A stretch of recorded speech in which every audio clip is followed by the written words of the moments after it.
In this video article, we're going to look at how you would use the software Band in a Box to create a bass line using the deliberate composition process. Before we get started, this is a screen capture of my author page. I'm Paul Wolf from howtoplaybassdotcom, and the easiest thing if you're new to me to find out about me is to go to a book like How to Play Bass Learning from James Jameson Volume 1 and just go and read the reviews. That will tell you all you need to know about me, and you can decide whether you want to carry on listening to me or whether you think, no, actually not. Either way, I'm fine, but that's the best way to get an unbiased overview of what I'm about as a teacher in 2 minutes. So go and do that. Now, this video is part of the launch process, I guess you'd call it, for my latest book, which is called Deliberate Composition for Bass Guitar, and then the subtitle is The Secret Sauce: How to Create Your Own Bass Lines. And creating your own bass lines is something that most people talk to me about and say, I don't know how to create my own bass lines. How do I go about doing it? And the deliberate composition process is the way to do it if you don't have perfect pitch or fabulous relative pitch. If you've got those, then you can just literally listen to the bass players you like, hear what they're doing, and replicate that on your bass.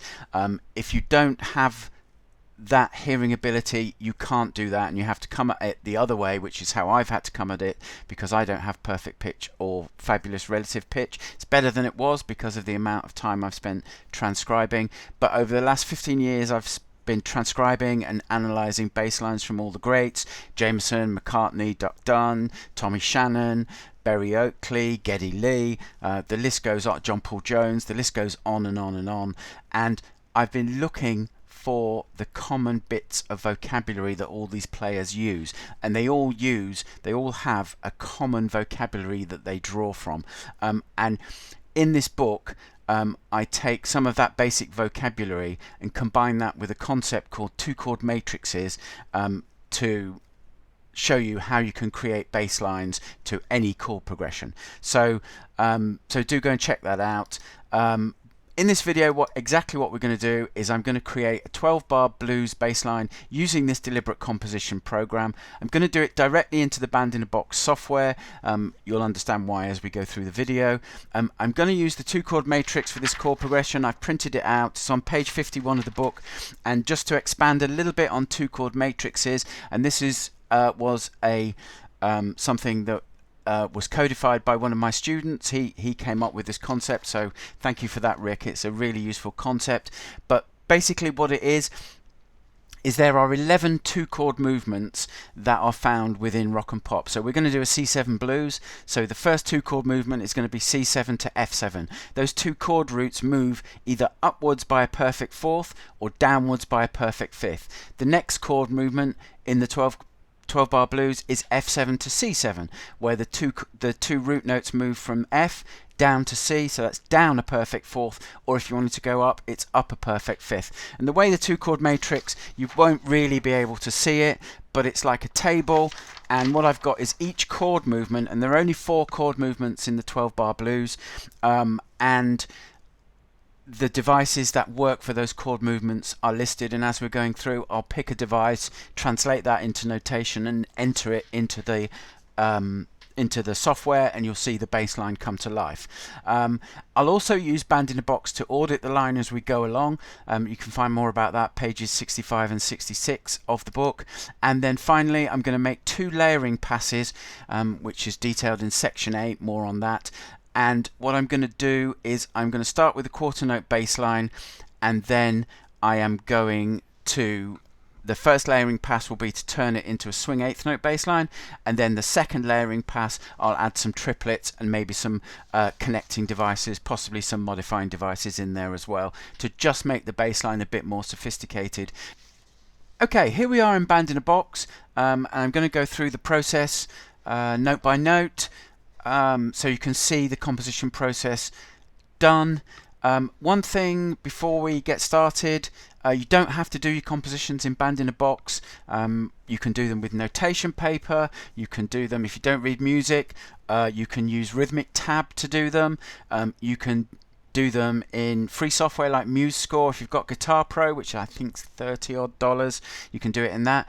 I use Sibelius, and there's another professional level one called Finale. I believe Sibelius and Finale both have free versions, and certainly the Sibelius version, I think it's called Sibelius First, has more than enough features to do what we're about to do. So I've got a 12-bar blues in C set up, C7 quick blues.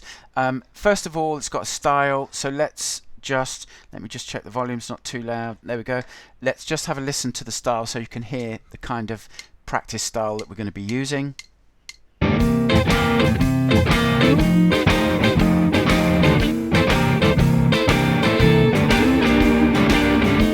Okay, so you can hear it's a Stevie Ray Vaughan kind of thing.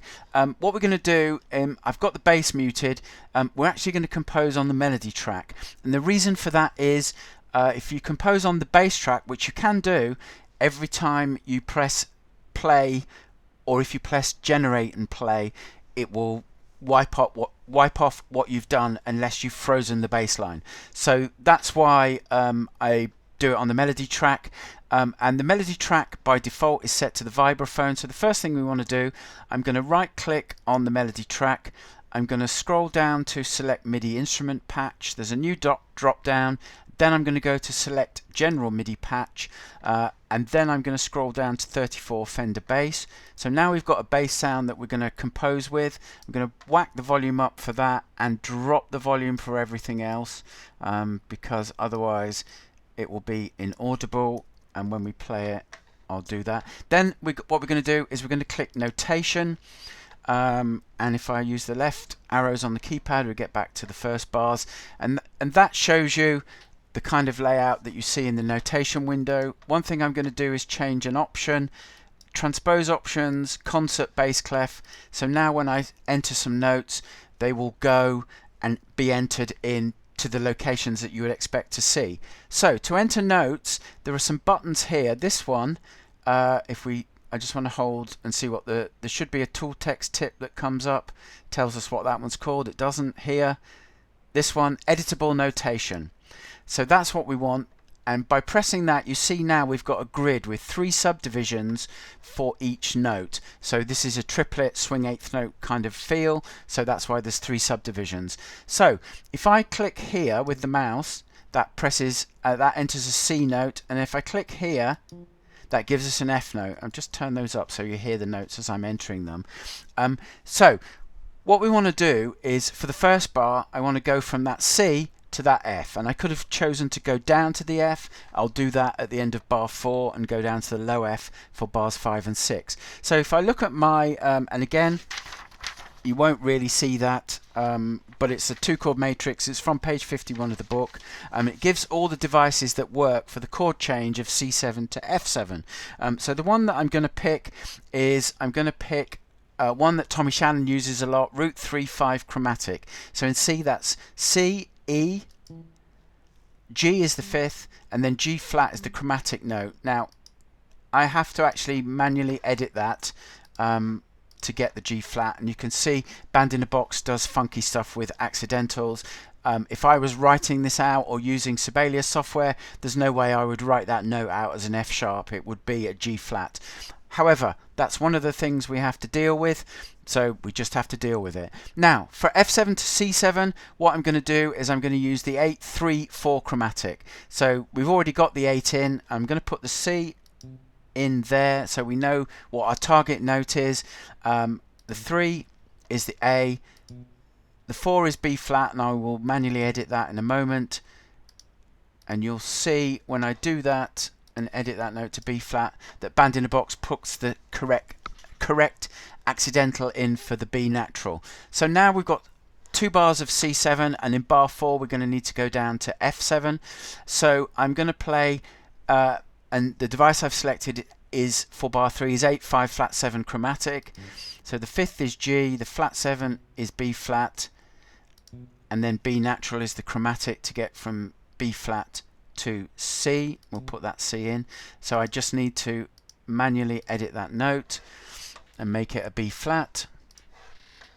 And then for this bar, I'm going to use the 8653 device to get down to the low root of F7. The 6 is A, the 5 is G, the 3 is E. Now this is just a really consonant device, but it's really underused in my opinion. I think it sounds great, and if we go to the next bar, I just want to put the F note in. So and that's a G, so I need to edit that. And the reason being is I want to click onto there. That's regular notation mode, and now if I press generate and play, Band in a Box will generate us a track. I just check these. Oh, that guitar's too loud. Just make sure they're dropped, and that they're, yeah, okay. And we can hear those first 4 bars. So let's do that.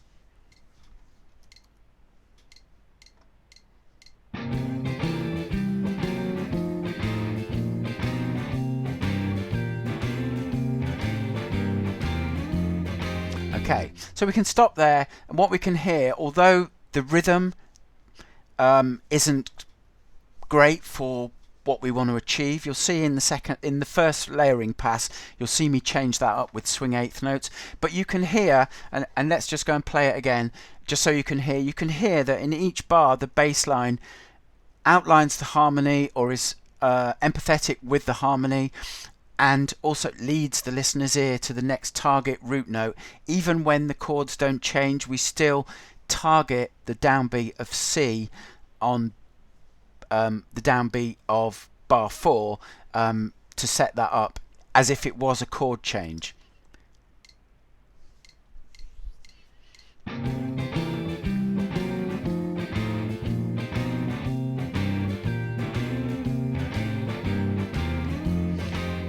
So all those, what we're looking to achieve is on all those target notes, the first note of every bar, we're looking for that note to sound logical without necessarily being predictable. So let's quickly compose the rest of the bass line. So in this 2 bars of F7, I'm going to put in root 3, 5, 6, which in F is F, A, C, and D, and then I'm going to play 8, 3, 4 chromatic, and I just have to go back to that B there on beat 3 and change that into a B flat. Now we've got 2 bars of C, and in bar 8 we need to either go up to G7 or the root of G7, or down. We're going to go down, and I'm thinking of a 2-bar idea. So we're going to play again, we're going to repeat the 8-5 flat 7 chromatic note, and then we're going to play 8. Let's edit that note and drop it to C. We're going to play 8, 3, 4 chromatic. So the 3 is in C is E, the 4 is F, and then the chromatic is F sharp. And we're going to edit that note. And as you were doing this, if you were doing it and it's the early stages for you, every 2 bars you could stop and press play and check that the line that you're creating is working okay for you. I know these ideas will work, so I don't need to, and in a moment I'm going to play the complete 12-bar line for you. For this G7 to F7 turnaround bar, I'm going to play root 3 root chromatic, so that's G, B, G, G flat, and again I'll have to edit that note manually, G flat, and then we're going down to F, and we're going to play root 3 4 chromatic. We're going to reiterate that device, and by choosing to consciously repeat devices that we've already used, we're making thematic connections within the bass line. We're going to continue that here. I'm going to play root 3 4 chromatic to go up to the octave of C. 4 is F, the chromatic is F sharp, so I need to edit that note. I've gone the wrong way. There we go. And then final bar, I'm going to play 8 flat 7 6 5. So in G, that's G, F, E, D. And then we just want to put a C root note here, There we go. And now we've got, go back to the normal notation, now we've got a 12 bar line that I've composed quite quickly. As I say, normally you'd perhaps compose it a little slower so you could check everything works, but if I press play, we can listen to the complete line.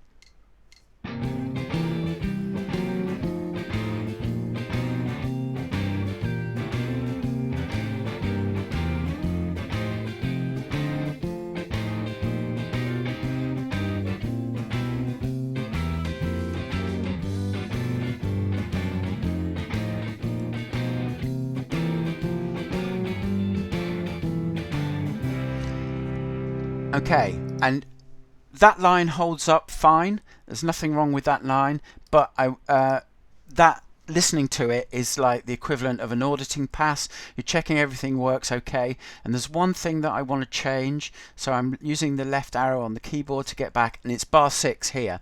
What I actually want to do is I want to make this bar have a flow down to the C7 bar. So what I'm going to do is I'm going to edit the notes, and I'm going to use a device, the 8 flat 7 6 chromatic. So the flat 7 in E7 is E flat, so I'm going to edit that note manually. The 6 is D, so again I'm going to edit that note manually. And then this note, the B actually would work okay, because it would work as an indirect resolution, but I'm actually going to edit it and make it a D flat so that it acts as an upper chromatic scalar approach. And what's great about Band in a Box is if I just select that to there, is I can go play from bar. So I'm going to play from bar 4, so we hear these 2 bars of F7 and then we hear into bar 7. So I do that simply by entering 4 there. So when I press OK, Band in a Box will start playing from bar 4, and you'll see the notation on the screen. We want to listen to the change in bar 6.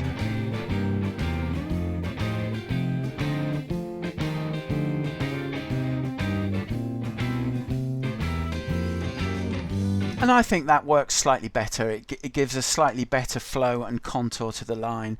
But the auditing process is mainly for you to listen out and go, oh, I've created something and it doesn't sound great. So let me show you an example of that. So if I go to editing, if I change that note and make it a B, go back to the standard thing, and I'm going to play from bar 8, and then if you listen to bar 9 once I press OK,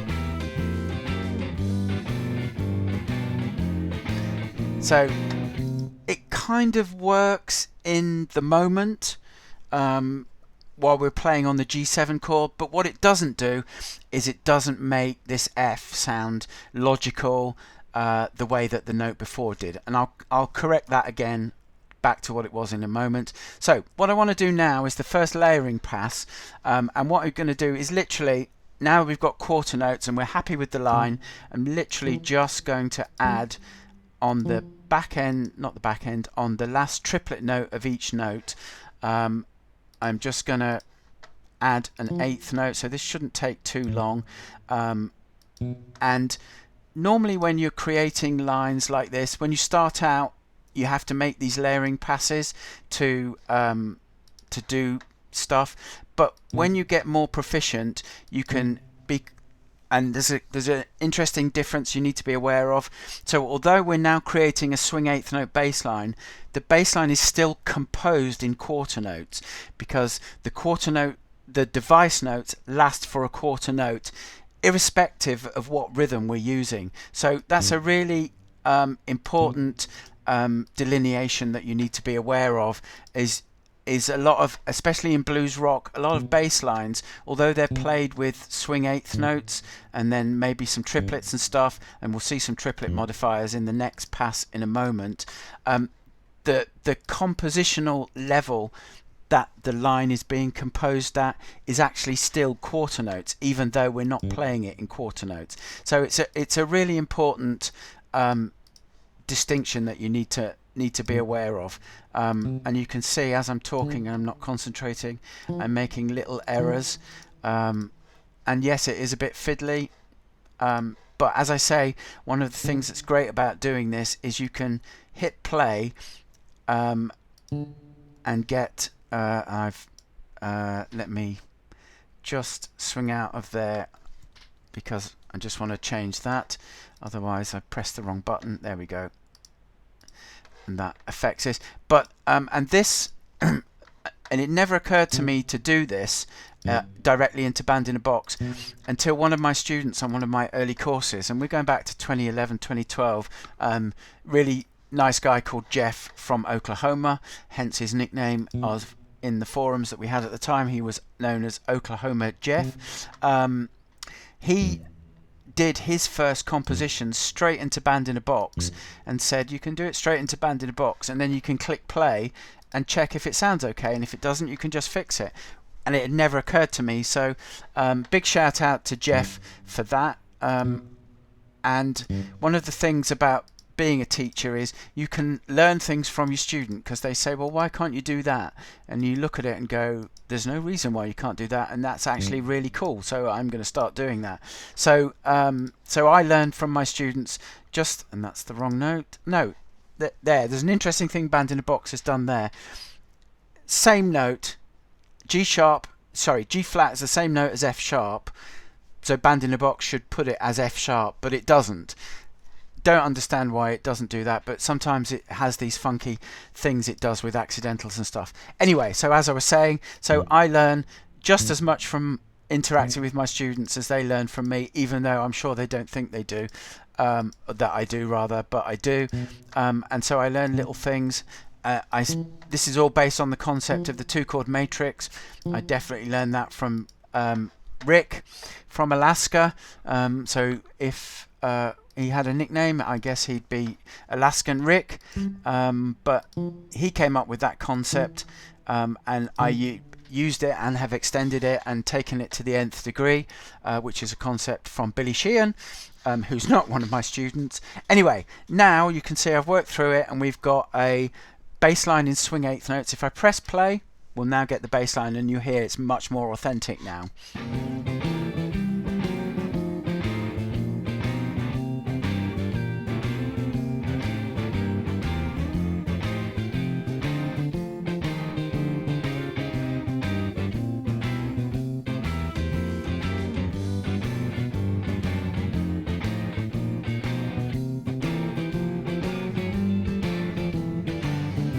So there we go, we've got 12-bar blues. It's probably taken longer to talk about it and show you than it would have done had I been composing from scratch. What I want to do now is do another layering pass and just put in some triplets just to give us a bit more variety.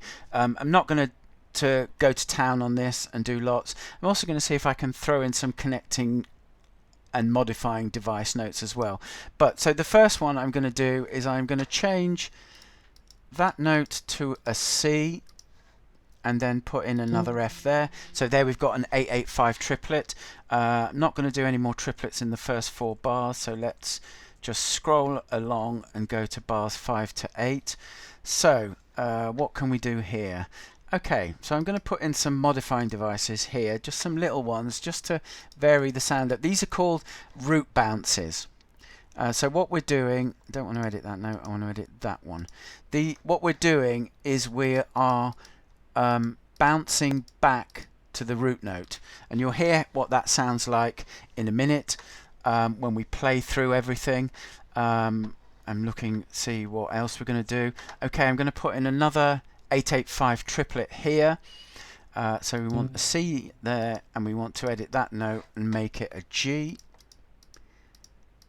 And then I'm also, so we're going here, we're playing the 8-3-4 chromatic to get to G.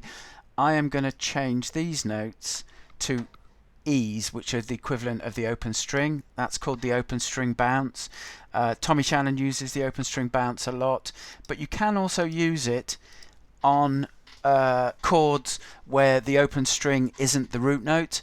And then we get to the last bars, and I'm looking to see what we can do here. So what we can do here is we can use the open string bounce again and use the open A string, and we just create subtle variations that the ear hears more as rhythmic variations than harmonic variations.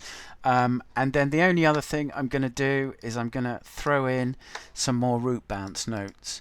So because of the bass line I've chosen, or there is something else I'll do as well, I'm going to throw in a couple of root bounces. Actually, I'm going to throw one in here as well, just so we've got some variation, so you just see how the layering pass kind of works. And here I am going to change that to a connecting modifying device by making that a D flat. So that was a quick layering pass. So if I press play, the Banded Box will generate the revised bass line, and you can hear the effect of the changes I've made, the root bounces, the open string bounces, and a couple of triplets in various places. So let's listen to that.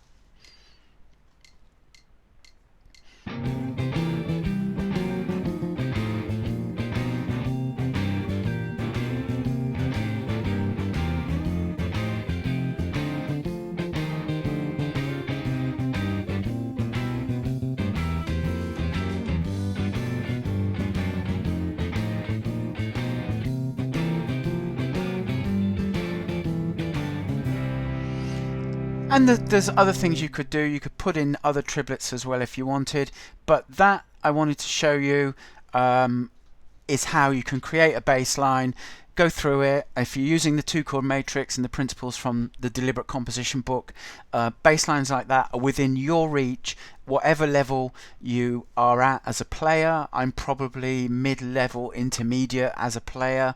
So some of you watching will be better players than me, some of you watching will be lesser players than me, but it's relatively simple to understand the two-chord matrix concept and how to use it to create your own lines, and you can create great lines. And although I've demonstrated it with blues rock, it works for all genres. It works for soul, rock, eighth note bass lines. It worked for 16th note bass lines. So maybe I'll do some more this week as part of the promotional videos for the Deliberate Composition book, showing you doing it with like traditional 8th note bass lines and then move on to 16th note lines.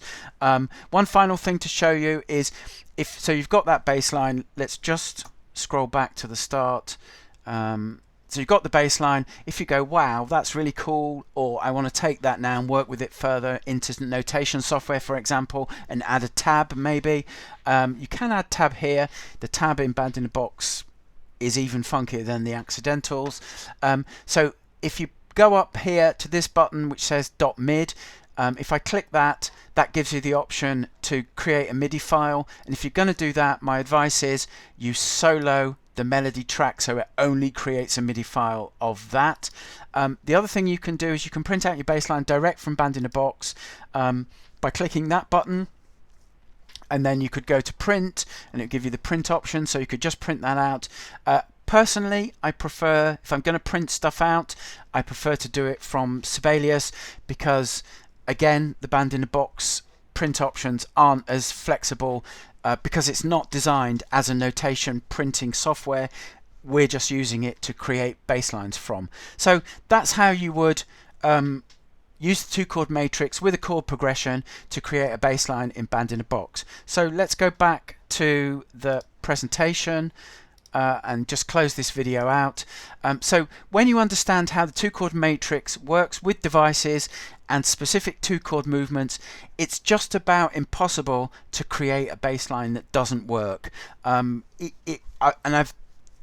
People email me sometimes and say, I don't believe what you're saying is true there, but I've done things where I create bass lines by having a two-chord matrix, again page 51 of the book, and assigning playing cards to various things and just going through each two-chord movement and drawing a playing card and saying, right, that's the 7 of hearts, that means we want the third device in this column, and literally choosing it at random and creating a bass line like that and making it work. And it does work, and people are bowled over. So I really recommend, if you want to understand how to create your own bass lines, this book is the key to doing it, and it goes into detail on how you do it, and it goes beyond it as well. There are multiple things you can do when you create the bass lines.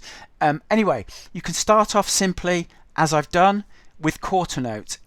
No matter what level you are, even if you're like still in the beginner stage of your journey, you can understand and play quarter notes. And I showed you that I went from quarter notes and then I layered on pairs of swing eighth notes, and then I layered on some triplets and some modifying devices and a couple of connecting devices to come up with a bass line that if you played an open mic night or a blues jam, or your band said, hey, we're doing a C7 quick blues, can you come up with a line to use? That would give you a great line. The line that I composed would give you a great line to start with. And as I mentioned, the layering process works with 16th note bass lines too. So that's the process. So do check out the book. I'll put a link to the book as well as to my Amazon author page in the description box below. And thank you for watching this video, and I'll leave some recommended videos here from the channel so you can go and watch those if you'll want to watch some more content.